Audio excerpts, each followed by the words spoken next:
Sometime. Welcome, Danny Colman. Thank you so much, Bear. How's it going, Danny? And man, this bear cave is out of sight. I appreciate Brandon Washington over here and Charles Johnson. And I am just so sorry that the audience did not know that we could have switched from 88.9 when Shaw went off the air Oh, man. to 92.1 to keep up the community involvement That's of right. all the great citizens of Raleigh, Thank you. especially Southeast Raleigh. Thank you. That's right. You know, this is the people's Yeah, station. yeah. The bear 92. cave. That's right, 92.1. So, Danny, listen, we had on, man, we got a lot going on in our city, brother. Yes, sir. It's a lot been going on. And one of the hottest topics that's been going on that is affecting all of Raleigh is the dismantling of the CACs without any warning. Now, what I would like to know for you first is, could you give me a history of the CACs? Fair. If we have to remember, the CAC started in the early 70s. It was a few years after Dr. King had died, assassinated. It was when our boys were coming in from Vietnam War that whatever the outcome you want to deem relevant to that, we were integrating the communities. A lot of social stresses were on the community. Clarence Leitner, who was mayor, he was a city councilman. He was an at-large city councilman, but during his term, they decided to go to a district representation process. Miriam Block and her husband, Dr. Block, and others across the city, including the RWCA, devised the CAC structure as a way to knit the city together during that time of so much social stresses that were being applied to the city. And through the years, the CAC has become to mean different things to different groups depending on where they were in the city. Now, for East Raleigh, the CACs, and especially when the CACs, the city knitted three of the CACs together to form the East Side Neighborhood Task Force, was a way to ensure that the development pressures that were going on at that time did not destroy East Raleigh. And so between the work of the RWCA, because the RWCA at one time had a lot of community subcommittees that were dealing with education, economic development, housing, and other things. But we had a chance to have a very effective voice in City Hall because of all of this knitting together of the communities that were at risk, if you will. When we've had different councilmen along the way, Father Calloway, as I said, Clarence Leitner, especially as mayor, helped facilitate the growth of the CACs. We had Father Calloway to help facilitate the growth of the CACs and the involvement of in leadership formation as far as dealing with City Hall and city policies. Ralph Campbell, and then when Ralph left, the city also set up something called, at the end of Ralph's term, the Southeast Raleigh Improvement Commission that was dedicated to facilitate the CAC's work in East Raleigh. And then when Councilman West came on board, he created the Southeast Raleigh Assembly, which further augmented the work of the CACs so that we could help be proactive instead of reactive to the social changes that were coming about in the city of Raleigh. Okay. Now, beginning with Councilman Weeks, we have de-emphasized the role of the CACs. We have de-emphasized the role of the Southeast Raleigh Assembly, and really the Southeast Raleigh Assembly came to an end, and it morphed into a nonprofit. And, nonprofits have to be concerned about being able to raise money to sustain themselves, so their mission sort of changed a little bit. And then the CACs. Now, through the years, like I said, depending on what part of the city you were in, as the role that the CACs played in your community. But in Southeast Raleigh, especially Southeast CAC, that was for years headed by Norman Camp, Dr. Norman Camp, rest his soul. John P. Top Green, the dean of CAC's development. John Stokes in the North Central area, And my CAC, we had the likes of Dr. Margie Dednam, and then for a long time, Dorothy Sanders, and then I came on board. And we, before I became chair, I was always the one that Dorothy Ms. Sanders would come to for land use issues and stuff like that because of my affiliation with John Winters and Company, the planning process. And he always told me that if you have to be in the planning game to be able to devise solid business practices. But if you don't know the plan, you can't devise solid business practices. So from a practical point of view, that he encouraged my participation. And we have to remember that John was, in fact, the first post-construction black representative on the city governing body, which had come to be known as the Raleigh City Council. So now, now I want everybody, hopefully, to be paying attention to this black history knowledge that we're getting right here. All right, now, over the years, because of the dual roles that we had to play, not only trying to be there, be like an ombudsman for our communities, so that then they had concerns, we had to direct their concerns so they could get results. And in doing that, we had to learn all aspects of city government. If we can't rely on the city council person to do it all. Indeed. And so we had to take on that role. So in this current, for years, it was Lynette Williams, myself, and Octavia.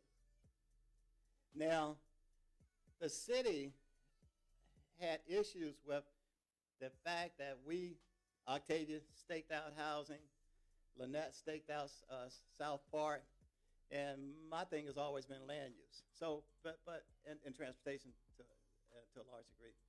So the three of us together, though we did not necessarily work together, especially after the dissolvement of the Eastside Neighborhood Task Force, yet and still the citizens in those areas and across Southeast Raleigh knew they could call on us to come in and make sense of whatever was going on. Right. I cannot tell you how many times I have visited the other CACs, or Octavia, or Lynette. We became the think tank, the working think tank, if you will, for the citizens of Southeast Raleigh District C. To the chagrin of a lot of people in the development community, when they came in with their development plans, we were saying, okay, we can support you, but what are you going to do for us? What are you going to do for the community? What does the community get out of that?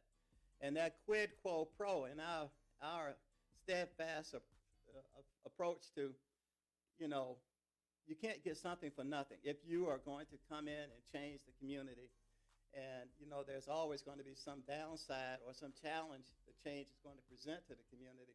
Indeed. What does the community get out of it? Or are we just sanctioning our own ultimate demise? And that we were willing to take that leadership role became problematic to people that wanted to have access, with unfettered access to the CAC's areas that we represented. This really became, so the rumor goes, that back in 2017, 16, whenever, before the last election, when there was this council review of the CACs, the rumor mill was that it was basically trying to get rid of me, Octavia, and Lynette. So and they were trying to put in term limits and all these things so that we were uncomfortable, and they were doing it through what is called the RCAC, trying to get the RCAC, which was just a loose connection of all the CACs. But during this period of time, they wanted the RCAC to man up, if you will, and get these CACs to have these long-time leadership, if you will, this knowledge base. They wanted that knowledge base to be dissipated.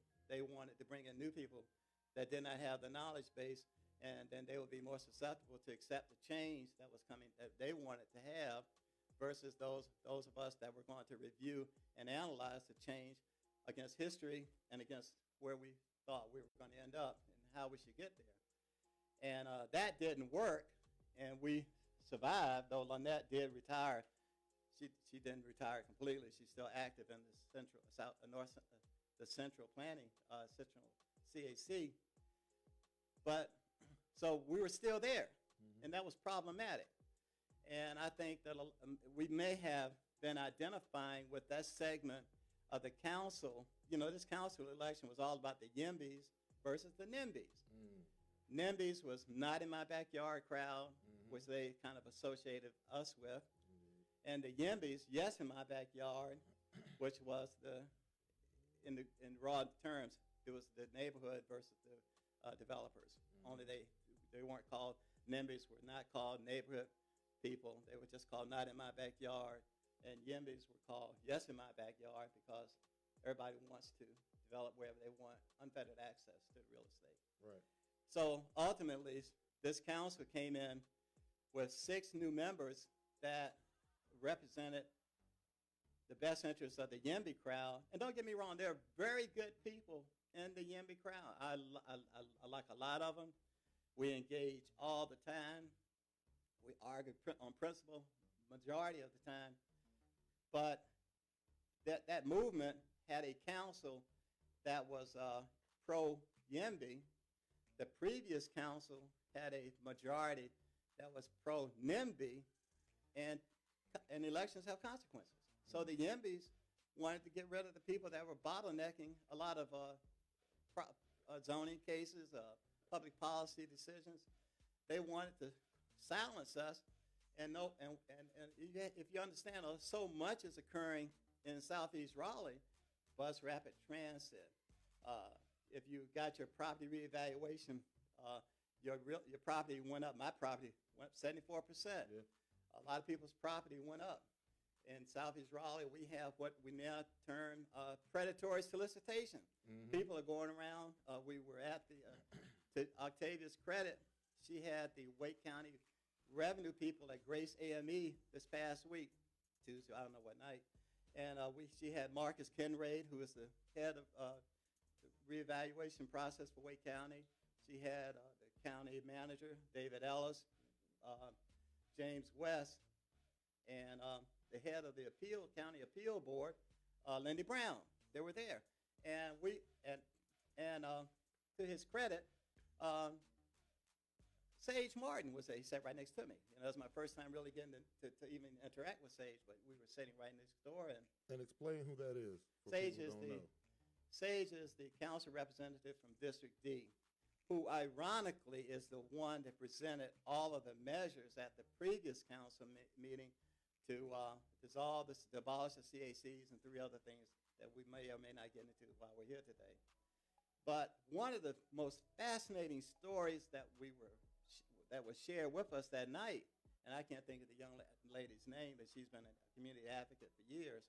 I'm just getting too old to remember anything. But she told us about her cousin, who was in a wheelchair with no legs, and he was sitting in front of his yard, and somebody came up to him and said, would you like to sell your property? And he told them no. And then whoever this person was said, well, I need you to sign this little form here so when I go back, my people will know that I actually did talk to you. You know, now, as the story goes, that what that person actually signed was an offer to purchase, and they gave him either a $10 check or a $100 check, but for him not cashing it, that property would have been sold right then. And as the story goes, it was a tussle to get out of the offer to purchase. Now, immediately I started bringing, because I had a call from somebody trying to buy my house right after that, and they were kind of aggressive.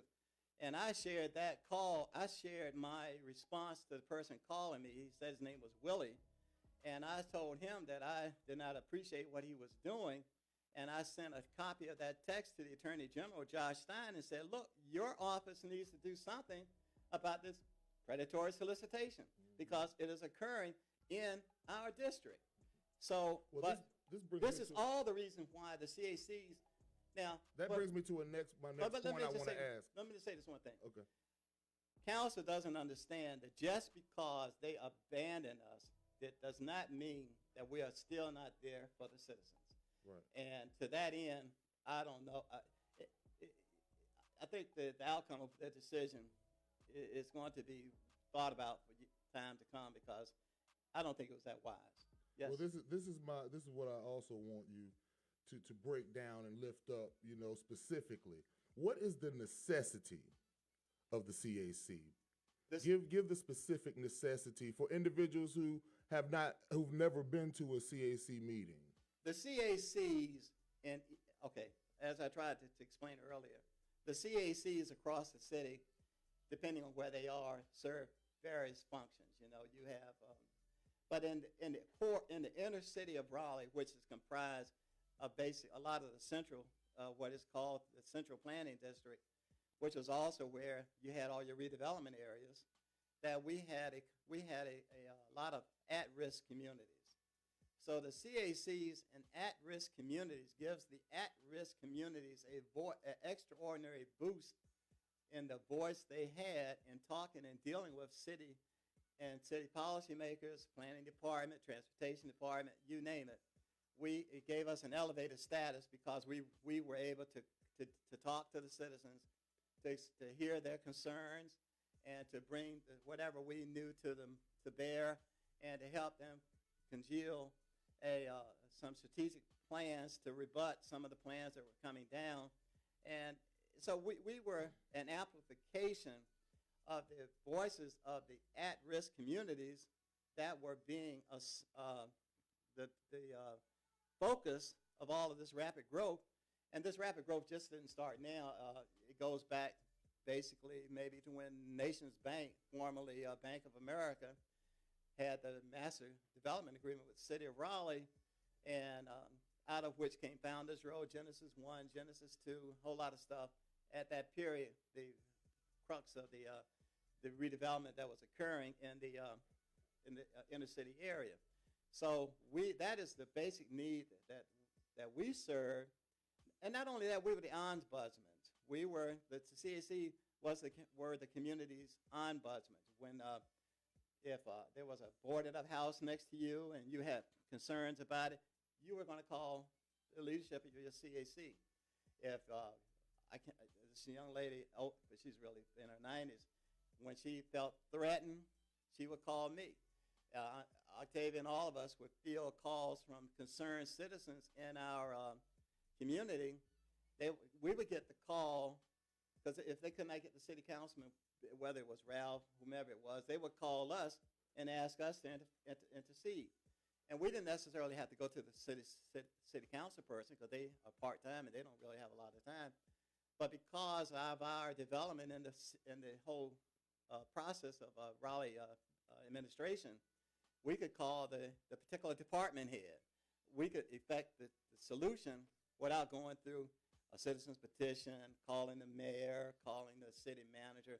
Over a period of time, the department heads knew when we called, they should attend to it, because if they didn't attend to it, we would take it to the next level. So all of this made us targets of those that did not cherish the fact that the citizens, especially in the central, in Norman's CAC too, because you didn't do anything in Raleigh, period, in Southeast Raleigh, unless Dr. Camp was on board. I mean, that was just it.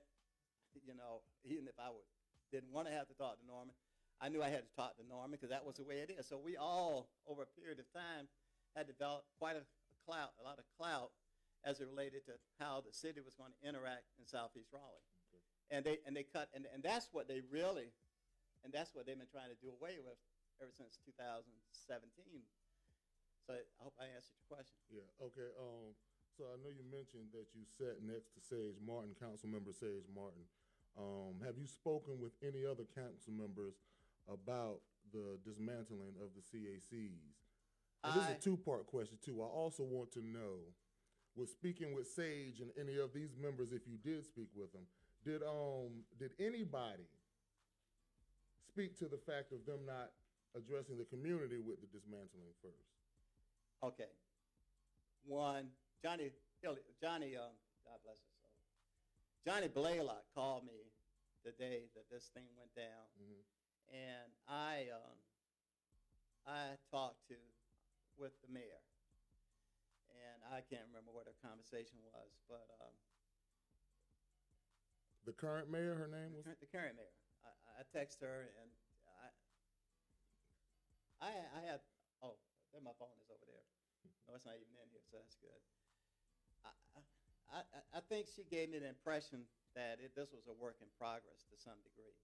I do know at 1 o'clock today, we're meeting with the mayor at Martin Street Baptist Church and the cross-section of people in Southeast Raleigh that were affiliated with the RCAC or the RWC or this, that, and the other. I don't know the total list of people that were invited to it to discuss the matter. But I did not have any forewarning. I wasn't surprised, but I didn't have any forewarning about it. And I have not spoken to anyone but, I've spoken to David Cox, but that was just, a shell shock. Everybody's surprised. He was surprised, and the narrative in the paper and the media is that he was not in the loop, though Corey was in the loop, but though he didn't vote in favor of it, he wasn't in the loop. David wasn't in the loop, and but so I haven't really talked to anybody about it because I really wasn't surprised. I understood that there's elections have consequences, and I knew this was a consequence of the election. And in fact, some people that were going to go before council that night session, I said I wouldn't go down there because I would be. They knew what they were doing, and until I had my response really kind of clarified and what I was going to do, I didn't think they should be going down there giving council the satisfaction of knowing that they hurt the CAC leadership. I just thought that I told some people that I wasn't going and took them to task about them going, at least to address that issue. But Sage, that night, I got the impression, because I came to find out that somehow or another I already had his cell number and personal, his email, but I didn't know until later on. But I got the impression that he was interested, because he was there. He stayed for the whole time. And interested in what? Be specific for me. Huh? Be specific for me. Interested in what? In the conversation that we were having that night about people not being afraid of the property reevaluation, the 2000 property reevaluation that Wake County had just conducted, and they were getting, their property was being appraised maybe in excess 50%, 70%, and it seems like it's concentrated in College Park, where I live, over at Roberts Park. It's being concentrated. Now, we have yet to get a map from Marcus Kinraid about where are these hot spots, because a case could be made that this thing is sizing up like it's reverse redlining. Some people call it blue line. Say it's blue lining. I think blue lining is more of a climate change thing but anyway. So he listened to that. He listened to the story I just told you about the person with no legs, how the predatory solicitation was going on. And we had examples of how to appeal and when the appeal deadline was and so forth and so on. But what we have to realize is that the county at this stage of the game is statutorily handicapped in that they have certain procedural things that they can only do and certain findings of fact that they can look at to change the property evaluation. But it's not like it's a judgment call on their part as much as it is certain statutes, certain ballot facts you have to present to get it to change. So, but he listened to the whole thing. But, we know property taxes are going to go up. That's your two, because I don't want to weigh it into anything else until you get Let me ask you this. So this is I want to move on. So what's next for the CACs? I know you said you have a meeting, but what do you see as options as being next for the CACs? Do they continue without the city's support? What in your opinion should be next? I think that the CACs have been unleashed, if you will. That while we were working under the direction and funding, if you will, of the city, there are certain things that we could and could not do. So I think that I know in our situation, Reverend Rhonda Murray has made the Vital Link accessible to us because the city cut off all our funding. So that means we can't meet at Roberts Park, and this and that and the other. We don't have police to come there and give us the crime stats and so forth and so on. So we're on our own. Okay, fine, we're on our own. You obviously have to know that we know how to bring people into a meeting. Right. So that we have that capability. Does that mean that we have to generate an email, a list service, if you will? We're going to have to do that. But we have some, like I know my vice chair is Bahr Laws, and the secretary is Paula Montague. And I know that they are willing to sit down so we can develop this email list and send out notices to people when we have a place to meet. So we will do that, because there are a lot of things that we have to discuss. Ironically, our meeting this month, which is what's going to be the last Monday of the month, we were having a get-together, a meet and greet at Transfer Food Hall to welcome the new council members. Well, that's kind of off the table now because, they fired us. And we don't have the ability, the people we were pulling together, our staff person was helping us pull this together and so forth and so on. So we're not going to have that, but maybe they wouldn't, that wasn't all that wise anyway on our part to reach out to them to meet and greet. Else they would have come to us and said, well, look, we're getting ready to kick y'all to the curb, so here's the heads up. So they didn't give us a heads up, so how that goes. But the things that are before this council now, we have, especially the Octavia CAC and my CAC and the East CAC, we have to be on top of it, and because between bus rapid transit and then the city is going to do away with residential zoning as we know it, we have to be on top of that, because getting rid of residential zoning will, in fact, double our taxes, we do believe, by the 2004 reval. So if we think we had it going hard now, and we have yet to see what the dollar, how that translates into the actual tax bill, that doesn't come out till September, we are afraid that the September tax bill in 2004 is just going to be the final nail in the coffin. See, they don't want us to talk about that. And you need, I have to check myself. It would be great if we were able to sit here and discuss the book, The Color of Law, because that book is being used to justify getting rid of residential zoning, because they say that is the tool that cities use to segregate black people coming into the 20th century.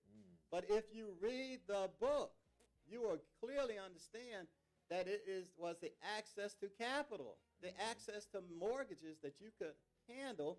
It was a true culprit, and we're not talking about that.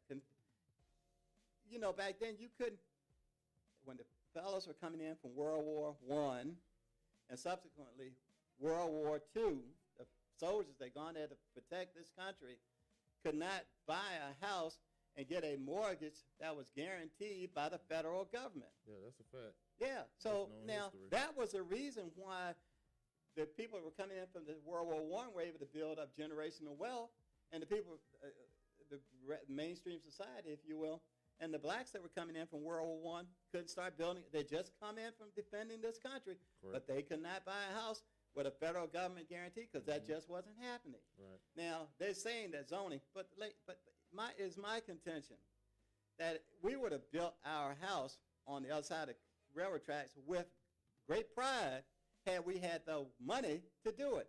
But we didn't have the money, because the only money we could get, we had to get it from what we now refer to as hard money lenders, which was a very, trifling sort of situation to do. Outrageous. But they are using the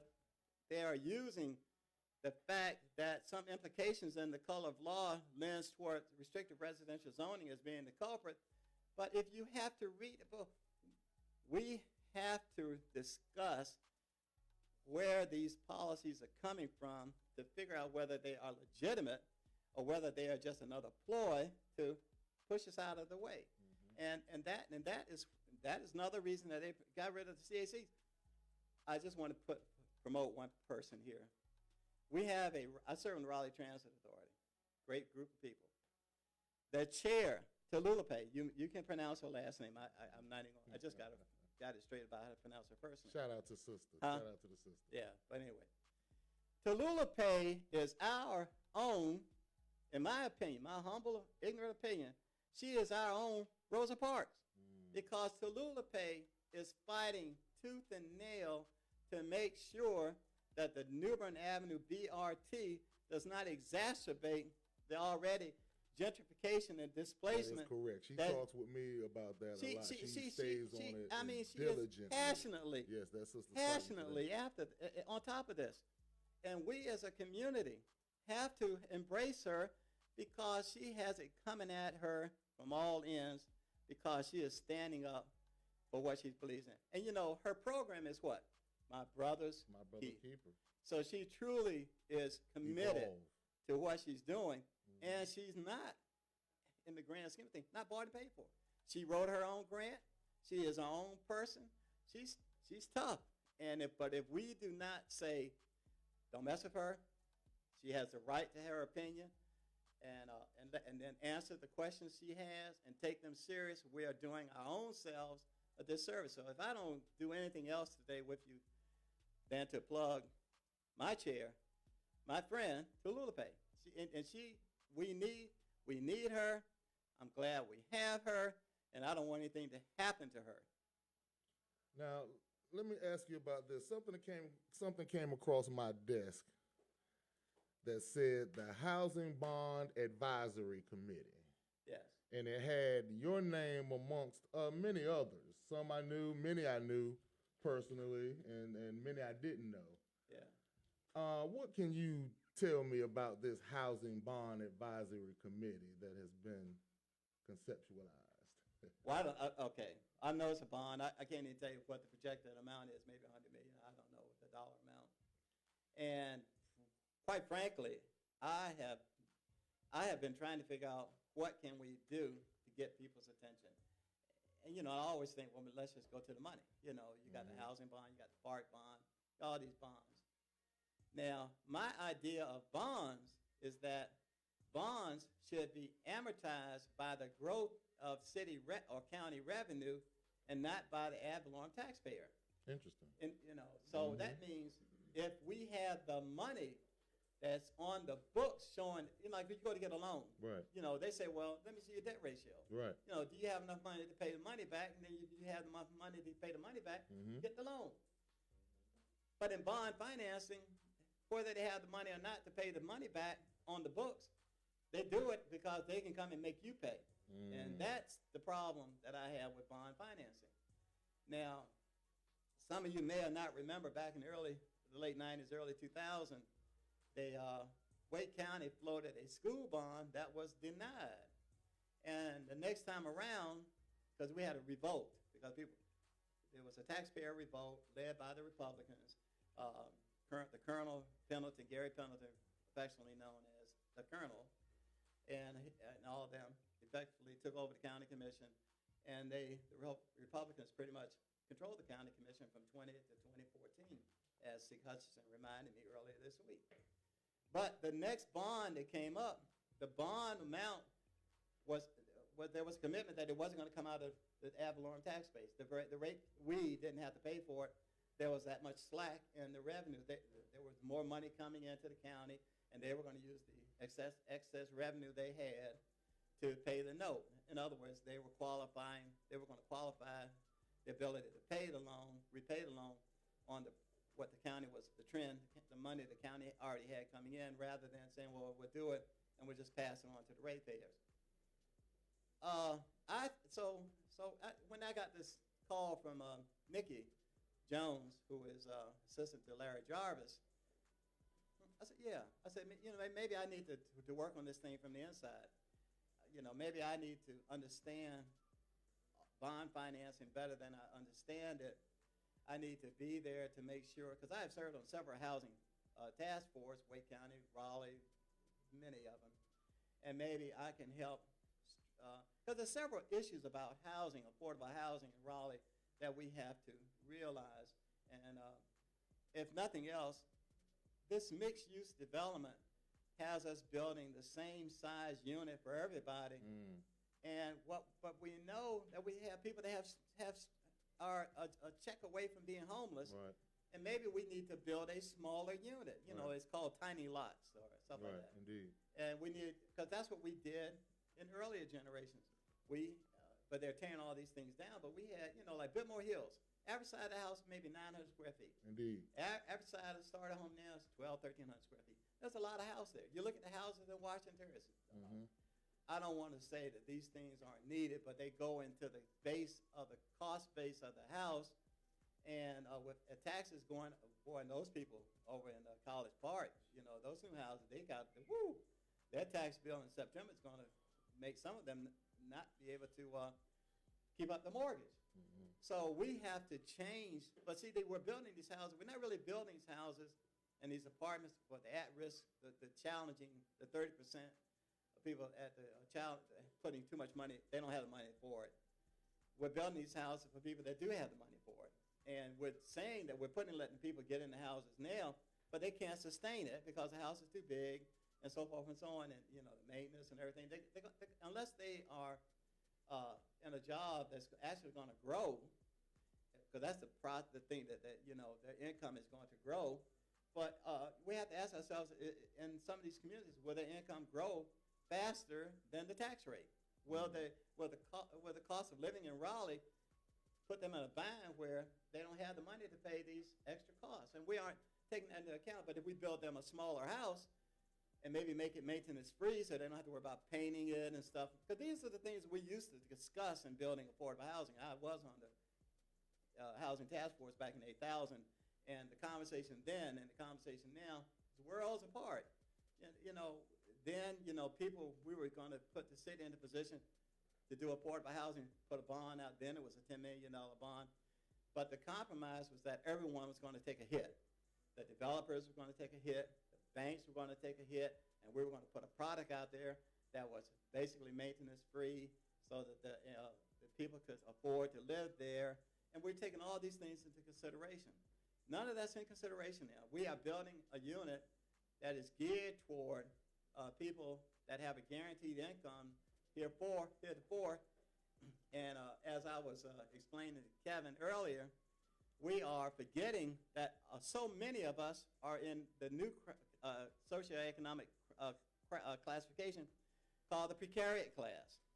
And I define the precariat class as those that don't have a trust fund, those that can't be replaced by the younger person coming in on the job or by AI.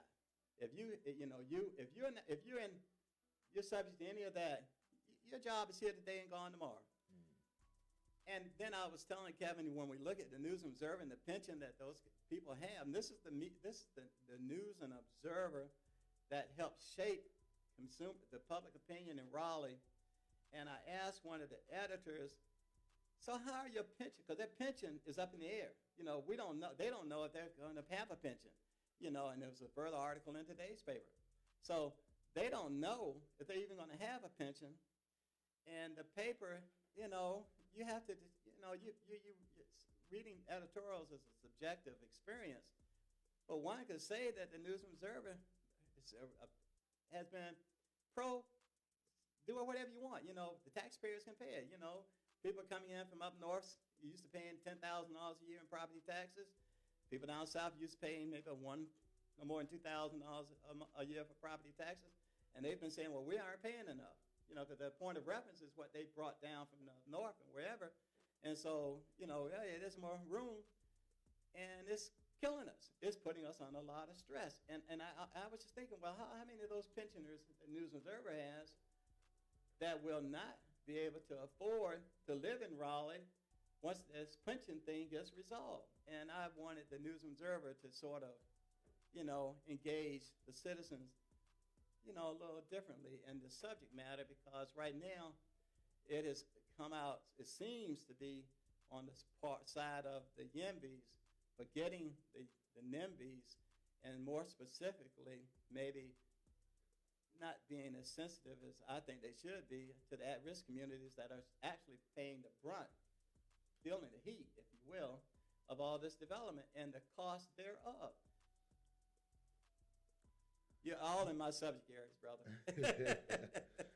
You're listening to A Little Too Real. I'm your host, Bahr, Jervay. We're on Choice FM 92.1.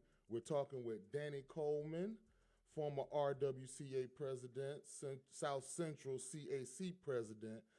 Danny, you also are an entrepreneur. I believe you're a building contractor. Matter of fact, isn't that the name of your company? That is exactly, been here for, in that name for How long you been doing 81, 84. Actually, I'm second generation. My it? father was a builder. Okay. He came here after World War II, maybe early 50s, and he worked with a lot of different firms, very close to John Winters. We all went to St. Monica's Catholic Church together, and I had a hammer in my hand, probably about the time I could, pick up a book and read it a little bit. So, and then I had an uncle that lived next door. His name was Roy Smith. He taught plumbing at Ligon. So I come from a background. right, me and my brother, we were cheap help. Tell the folks from day one, if you will. tell our listeners how they can get in contact with you for our conversation or either for your business. Okay, right, because I'm getting old now, but I have a son that I'm trying to teach all this stuff too. Mm-hmm. But we've been located at 517 Rockway Road ever since July of 1990, and the number is my number is 919-524-1655. But I'm not here soliciting for me. I'm here soliciting for my community. So however you get up with me, I'd rather that you help us help this community, because so many times people see the thing that they do to bring down people like me is that I'm in it for something. I'm in it for monetary gain. And if I was in it for monetary gain, I would have shut my mouth up a long time ago, because you don't get stuff when you are always being the one that's bringing stuff out. Indeed. I remember listening to John Winters tell us how they had to protect Ralph Campbell, because when he was out here being a voice for the community, this is John talking to me, that Ralph's livelihood was sometimes threatened. But they came together and made sure that he had a job. He ended up with this case, the post office. I remember Bill Knight, when he was on the city council, to protect him from that, he worked for St. Aug. So there was a cadre of people back in the 70s that had the wherewithal. That's right. We had institutions that had the wherewithal that we could protect them from being fired or not being able to take care of their families when they were out here trying to help do the citizens' business. We don't have that anymore. And it is really somebody asked me the other day that there is a movement to have more at-large council people. And they asked me what I thought about it. Now, one of the last messages, conversation John Winters and I had before he went to Atlanta, was that he said he didn't know how wise it was that we went to district representation. And the reason for that is because when they did district representation, a lot of people lived in Southeast Raleigh. And so District C was assured that we would have a representative on the city council that could be a hell raiser, if you will, so to speak, to help his people without having to worry about not having a voting base that would protect him. We would have a protected voting base. But as blacks moved out of District C and whites moved in, he could see that those dynamics were changing. Now, conversely, we are not able to elect an at-large candidate, at-large council member. We've only had 3, and John was at-large before we went to a district system. Mayor Leitner was at-large before we went to a district system, and then he was mayor. And the only other one we've had was Frank Turner. So we have not been able to get another black on the city council, elect one, and several people have ran for at-large. Even this time, someone ran. I can see her face. I just can't recall her name. And another irony of the whole matter is the only black city councilman we've had on the Raleigh City Council at large was Frank Turner. And I don't want to get shot, and I don't want my tires flattened when I leave here. But Frank ran as a Republican. And the Republicans put him on the Raleigh City Council. Correct. Now, You know, I Correct. know I'm going to get ran out of town on a broom, but, you know, on the rail, but that's just the facts. So, and another irony of the fact is that when Janet Cowell went to North Carolina State Senate, James West and others, all of us, thought we had created a situation where Reverend Paul Anderson was going to be appointed to that vacant seat on the Raleigh City Council. Praise the Lord, we're going to have a chance to get a black on the city council in the at-large position. Amen. And majority of members of the city council at that time were Democrats, yet we could not get it done. I just want people to remember this. So Let me Anyway. ask you this. Let's talk about this, Danny. yeah, Let's talk about accountability on our behalf.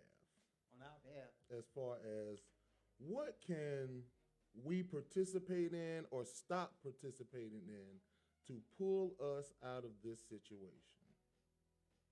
Kevin caught me at Councilman Corey Branch's monthly meeting, and when he came in, I was discussing energizing our youth.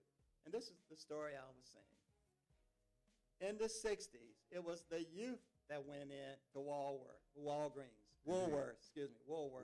Indeed. It was the youth of that generation that created the uncomfortable situations for people through, it wasn't civil disobedience, it was just civil participation that helped create the stresses on the system to bring us to where we are now.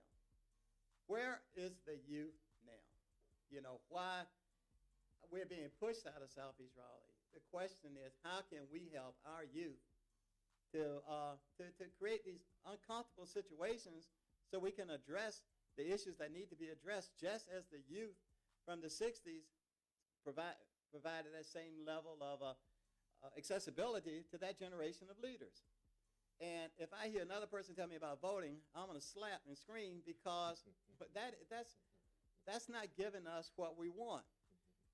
Yes, you know, it has its place. But we have to have a certain level of discomfort because some of these people think that they are doing the right thing and they really are mad at us for challenging what they're doing, when in fact, from our perspective, we're being threatened. We have to decide whether we're even going to have to be able to live in Southeast Raleigh. I'm thinking that I'm going to have to bring my daughter and her children into my house, and so we can keep the assets that we have and keep the generational wealth that we're trying to accumulate. You know, we're going to have to do whatever's necessary, by any means necessary, to provide generational wealth for our children and our children's children. And we have to have this serious discussion. So I just ask that the young people, the high school kids, the college kids, everyone, what are you going to do similar to what they did in the 60s? I challenge you. I say, go down and have your step shows in Moore Square or Nash Square. I say, congregate somewhere in front of some people that you're going to make uncomfortable. We all remember what happened when a couple of summers ago when in Moore Square, when we had the big clash because feeding the homeless got to be in the way of some things. I don't remember how many summers ago, but we got to do something. Now, y'all pointing. So I don't know the sign. And I challenged your statement with that. Not saying that I don't agree, but to a certain degree. However, I have personally witnessed, and even when I was younger, been a party to when the youth step out, whether it be in politics, whether it be seeking support. It is tough to get support from our own older individuals in our community.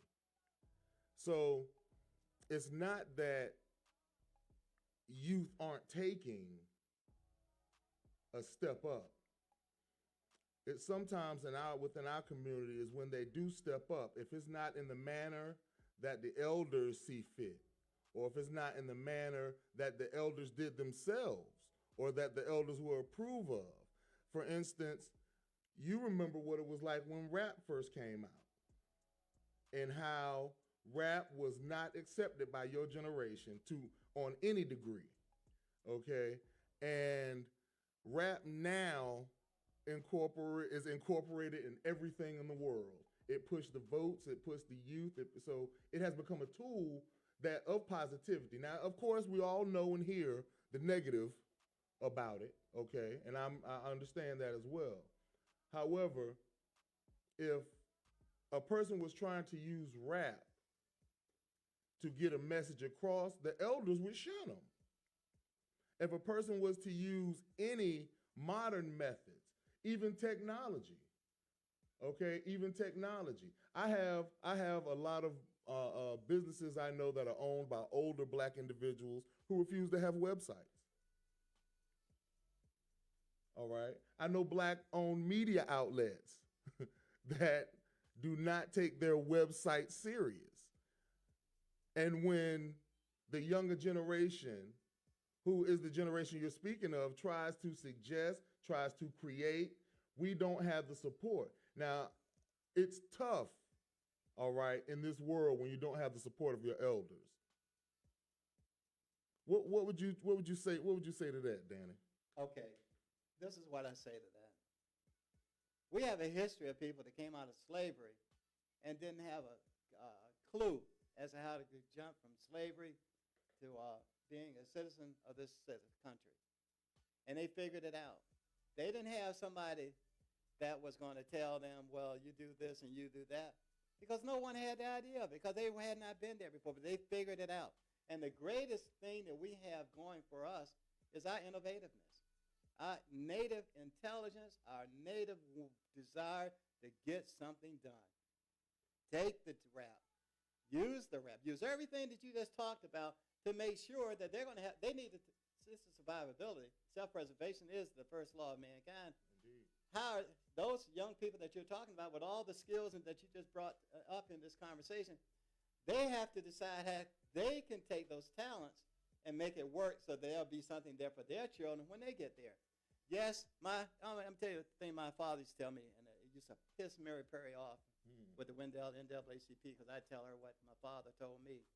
But those people that you're talking about that are in your way, this is what he had to say about them. Old folks ought to go to bed or to get the devil in the young folks' head. Young folks, it's on you to protect your future. And if you take this conversation that you just gave me as a saying, well, it's not easy, and I'm going to have to hurt somebody's feelings or this, that, and the other. If you don't hurt their feelings and implement what you think it takes to make sure that you have something for your children to say, well, Daddy, you aren't listening to me, but this is what I want to do. Because the rate we're going, there's no future there for them. So they won't even have a chance to have that conversation. And the young people today, need to realize that that's the position that they're in. So use rap. Use all these talents that you just talked about to make sure that you are influencing public policy so that there will be a place for you and your progeny in the future, rather than sitting here and using excuses rather than telling me what the proactive slant should be. So I take that challenge you gave me, and I run it right back to you, my brother. I appreciate that. Now, I want to use these last, and we're going to continue this conversation, Danny. You didn't win that one. We're going to continue this. I'm an advocate for the community. I know, bro. Let me ask you this. Speaking of being an advocate, and you and I know, the history of who built a large amount of the housing in the Southeast Raleigh side. And I'd like to take a sort of a Black history moment and see if I can get you to shed a little bit of light and tell us a little bit more about the late, great brother John Winters. My first thing is that John is in Wikipedia. Mm-hmm, and if you read his entree, what they have in him on Wikipedia, you really get a pretty good understanding of John. There's only one thing in the Wikipedia piece, and that is that John ran for the against Howard. It doesn't mention Howard Lee, but the race was against Howard Lee.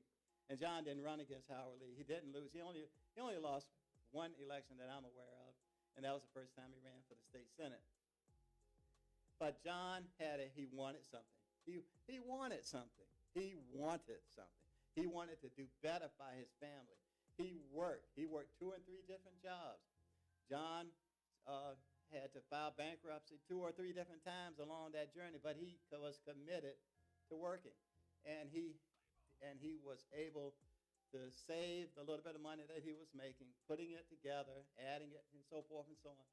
And then his life story, as is in Wikipedia, is a story about how preparation met opportunity. Now, the thing that really propelled John through all of this and to become the millionaire and the social person, icon in this city, was that the federal government finally decided in the late 50s, late 50s, to start guaranteeing loans so black folks could buy houses. That is the thing. So John was able to, he was at the right place at the right time. He had already believed in himself. He wasn't a builder. He didn't have a clue. John couldn't hardly nail a nail.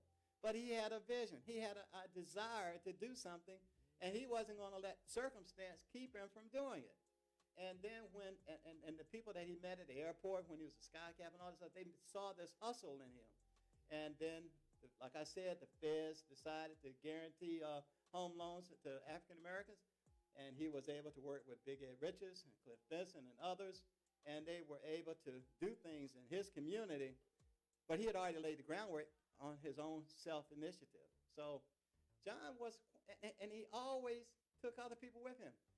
Bill Pretty, when he did the McDonald's. I mean, so many people can tie their success back to John, but John, I think the thing that most, I loved him for the fact that he believed in himself, and he believed in people, and if he believed in you, he would help you in any way possible. And that's why I gave you the answer to the other thing. You know, and even John F. Kennedy, president, his inaugural address was, ask not what your country can do for you, ask what you can do for your country. And the same goes to the youth. Don't ask your elderly what they can do for you. Ask what you can do for them, and then do it. And if they're in their own way, don't even pay them no mind because they're old and feeble anyway. Do what you think you have to do to make sure that you have a future for yourself. Isn't that it? Yeah, Danny. Now, Daniel Colman, I thank you most definitely for coming out and giving us that knowledge, giving us that history, you know, giving us all of your great history on Southeast Raleigh. Folks on Danny, we've known each other a very long time. Yes. And I've always looked to you to get knowledge from, even if we don't agree, I most definitely can appreciate and value. Kevin, I want to just say this in closing. Yeah. Your mother would be very proud of you today. Thank you. Because I remember when she was part of getting Southeast Raleigh CDC going. Mm-hmm. And when I look at you, I look at Paul, I look at you, and I'm just so thankful that we have people like you to advance the fight that we're having. And so I hope everything works well. I hope people support 92.1. Yes, sir. This is a great opportunity. That's right. They're giving us this chance. Black media. To talk about these pressing social issues in Raleigh, especially the at-risk communities in Raleigh. Thank you, sir. Thank you. Thank you for listening to A Little Too Real with Bahr Jervay. We'll catch you next time. Are we ready? A Little Too Real with Bahr Jervay. Saturdays on Choice. WRSV, Elm City. Turn up! Choice FM.